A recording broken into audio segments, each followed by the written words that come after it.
దాదాపు గత 3 సంవత్సరాలుగా ఉమ్మడి చిత్తూరు జిల్లాలో సంచరిస్తూ స్థానికంగా ఉన్న పంటలపై ఏనుగులు దాడులు కొనసాగిస్తున్న విషయం అందరికీ తెలిసిందే.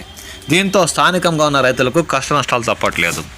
చిత్తూరు జిల్లా యాదమరి మండలంలో ఏనుగుల దాడుల పంట నష్టపోయిన 130 మంది రైతులకు రాష్ట్ర ప్రభుత్వం తరపున 7 లక్షల మేర పరిహార చెక్కులను పూతలపేట ఎమ్మెల్యే మురళీమోహన్ అందజేశారు. నియోజకవర్గం చెందిన మరో 16 మంది లబ్ధిదారులకు 10,36,000 సీఎం సహాయ నిధి చెక్కులు కూడా అందజేసినట్లు ఆయన పేర్కొన్నారు. ఈ సందర్భంగా ఎమ్మెల్యే మాట్లాడుతూ ప్రభుత్వం అన్ని వర్గాల ప్రజలకు ఆదుకుంటుందని ఈ సందర్భంగా ఆయన పేర్కొన్నారు. దీంతో గజ బాధిత రైతులకు కాస్త ఊరట లభించిందని అటవీ శాఖ అధికారులు పేర్కొన్నారు.